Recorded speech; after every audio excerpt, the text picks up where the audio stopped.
Mister Uddika අපි පරක්කුණාද මන්ද ටිකක්. මං හිතුවා මීට කලින් එයි කියලා. එන්න හිතේ මූ ලත වෙනවා. මොකක්? මොනවද ඒ කියන්නේ? නෑ මේ අපේ කොල්ල පරක්කුණා චුට්ටක්.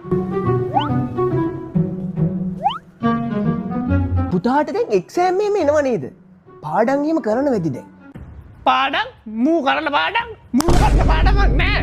මූ කරන්නේ දවසම කාමරේ ඇස්තර ඉංගගෙන රැප් අහලා ඉන්න හරකෙක් ඔය. නිකන් දවස් වලට යාළුවොත් එක්ක ක්‍රිකට් ගහලා රෝන් දෙක ගා ඉන්නවා. දැන් නේ උඹට. ඒකට අපේ කොල්ලා ගේමයි දවසම කරන්නේ පාඩම් කරන එක. කෙල්ලෝ යාළුවෝ නම් ටිකක් ආශ්‍රය කරනවා. කොල්ලෝ යාළුවෝ නම් ආශ්‍රයක් නෑ වැඩිය. ඉන්නේ අර කසුන් කොල්ලා තමා. ඔය දැනුත් කසුන් කොල්ලා ගෙදර ගිහලා එන ගමන් කියලා මට කෝල් එකක් දුන්නා. අංකල් ටොයිලට් එක කොහෙද තියෙන්නේ? ඉතින් ඔබට හැරෙන්න.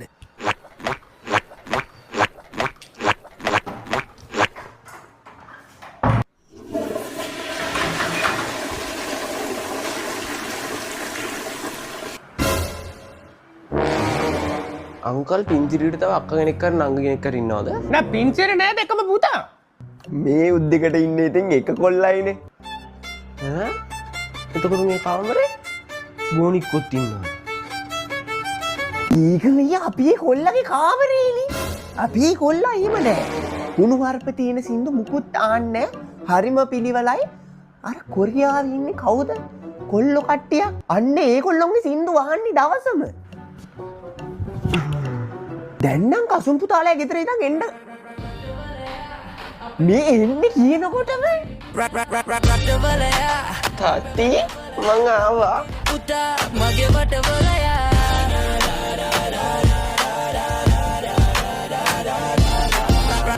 දැන් පුතා ඕ ඉවරලා රට යනවා කියලා කිව්ව නේද?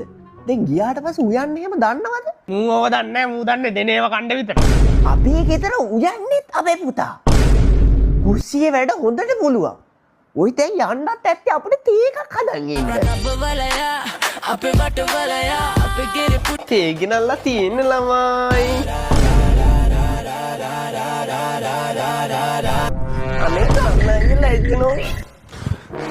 මේ උද්දිගුතෝ අවංගවට නෑ එන්න එපා.